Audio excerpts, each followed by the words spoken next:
Guys, it's me your Meenikutty. അപ്പോൾ ഞാൻ ഇന്നത്തെ വീഡിയോ വന്നിട്ട് എൻ്റെ ഹെയർ കെയർ ആയിട്ടുള്ള ഒരു വീഡിയോ ആണ് വന്നിരിക്കുന്നത്. ഹെയർ കെയർ റൊട്ടീനൊന്നോ പറയാം. അപ്പോൾ നിങ്ങൾക്ക് എന്തായാലും യൂസ്ഫുൾ ആവുന്നൊരു വീഡിയോ ആണ്. അപ്പോൾ ഞാൻ എൻ്റെ മുടിയുടെ കാര്യമാണ് പറയുന്നത്. എൻ്റെ മുടി പണ്ട് നല്ല അടിപൊളി മുടിയായിരുന്നു. നല്ല നീളം ഉണ്ടായിരുന്നു, നല്ല കട്ടിയൊക്കെ ഉണ്ടായിരുന്നു. പക്ഷെ ഇപ്പം അങ്ങനെയൊന്നുമില്ല. കോഴി വാല് പോലെയാണ് ഇപ്പം എൻ്റെ മുടി ഇരിക്കുന്നത്. പക്ഷെ പണ്ട് അങ്ങനെയല്ലായിരുന്നു. നല്ല മുടിയൊക്കെ ഉണ്ടായിരുന്നു, നല്ല നീളവും കട്ടിയൊക്കെ ഉണ്ടായിരുന്നു. പിന്നെ എനിക്ക് ഭ്രാന്ത് കൊടുത്തിട്ട് ഞാൻ മുറിച്ചത് കളഞ്ഞാണ്. കുറച്ച് അത്യാവശ്യം കയറ്റി ഇത്രത്തോളം വെട്ടി എനിക്ക് ഭ്രാന്ത് കൊടുത്തിട്ട്.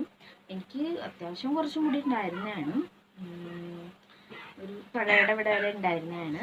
എന്നിട്ട് ഞാൻ കുറച്ച് കയറ്റി ഇവിടെ വരെ അങ്ങോട്ട് വെട്ടിക്കളഞ്ഞു. ഇവിടെ ഇങ്ങനെ ഇത്രത്തോളമാക്കി വെട്ടിക്കളഞ്ഞു.